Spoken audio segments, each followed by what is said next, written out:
సంక్రాంతి పండుగ అంటే ఎందుకంత ప్రత్యేకం? మనం గాలిపటాలు ఎగిరేస్తాం, రంగోళ్ళు వేస్తాం, పచ్చడిని తింటాం. కానీ వీటికి వెనుక ఒక గొప్ప కథ, శాస్త్రం ఉందని మీకు తెలుసా? ఈ వీడియోలో మీరు తెలుసుకుంటారు సంక్రాంతి పండుగ వెనుకున్న పురాణ కథ ఏంటో, మనం గాలిపటాలు ఎందుకు ఎగిరేస్తామో, ఈ పండుగ వెనుక ఉన్న శాస్త్రపరమైన కారణాల గురించి తెలుసుకుందాం.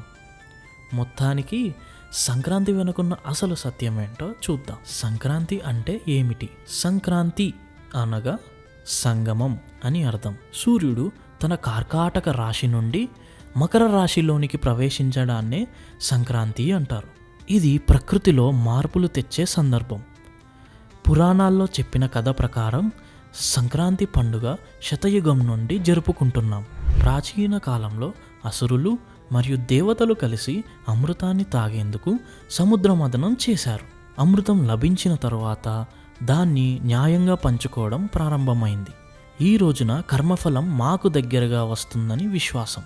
ఇప్పుడు సంక్రాంతి పండుగ వెనుకున్న శాస్త్రపరమైన అంశాలేంటో చూద్దాం. ఈ పండుగ సమయంలో చలికాలం తగ్గి సూర్యుడు మరింత ప్రకాశిస్తాడు. ఇది ప్రకృతి శక్తిని తిరిగి సమతుల్యం చేస్తుంది. అంతేకాదు, రోజులు పెరగడంతో చలికాలం తగ్గిపోతుంది. ప్రకృతిలో జరిగే ఈ మార్పులు మన ఆరోగ్యానికి చాలా మంచివి.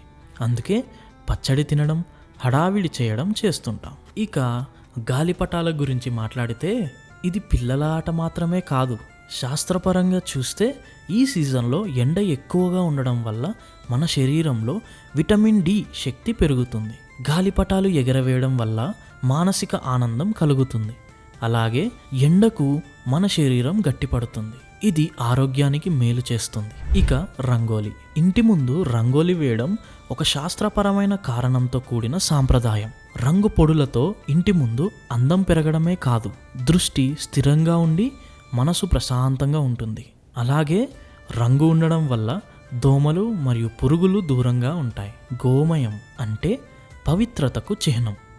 ఇది సూక్ష్మ క్రిములను నాశనం చేస్తుంది, ప్రకృతి శక్తిని శుద్ధి చేస్తుంది.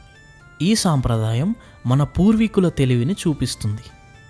మనం ఈ పద్ధతిని సరైన రీతిలో పాటిస్తే ఆరోగ్యానికి కూడా ఎంతో ఉపయోగకరంగా ఉంటుంది. సంక్రాంతి అంటే కేవలం పండుగ కాదు, ఇది ప్రకృతి, మన ఆరోగ్యం, ఆనందం కలిపిన ఒక జీవన విధానం. ఈ సంక్రాంతికి మీరు గాలిపటాలు ఎగిరేయండి, పచ్చడి తినండి, రంగోలి వేయండి. కానీ ఈ సాంప్రదాయాలు వెనుక ఉన్న అసలైన అర్థం కూడా గుర్తుపెట్టుకోండి.